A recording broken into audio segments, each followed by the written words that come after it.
The media has an undeniable effect on young people who rarely examine the source of the content, who controls the message, or what that message is. The effect of othering, defining the other group a certain way, perpetuates stereotypes and racist ideas. The effect on the individual who belongs to that group increases self-oppression due to messages about who their group is, what their group should look like, or how they should behave. The messages erode self-esteem and has negative psychological consequences for minority groups. The media tends to play into racial stereotypes because this is what viewers are comfortable with.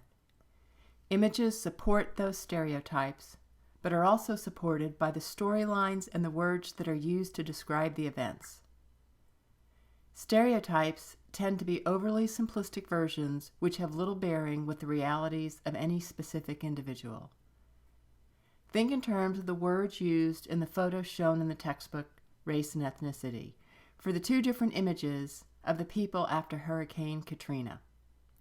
The African American youth was described as taking items he had looted from the store, while the white couple found items at a grocery store.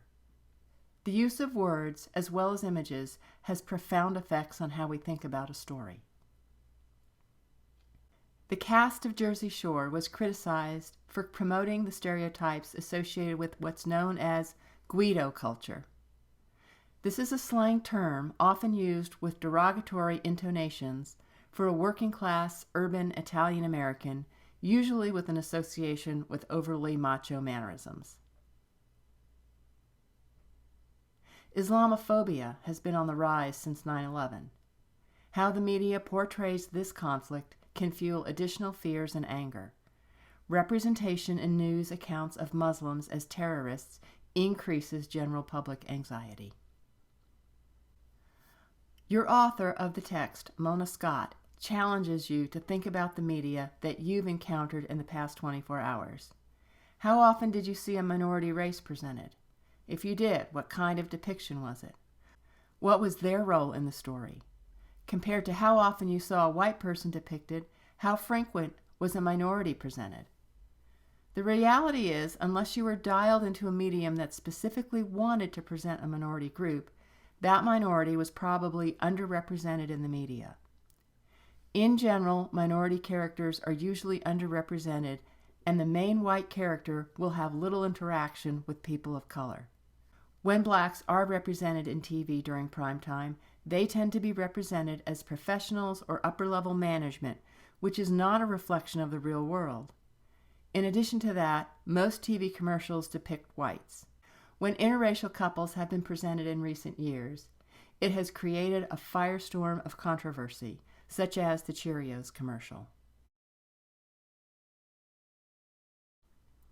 In a study that used a content analysis of several major networks, researchers found that advertising targeted mainly white audiences.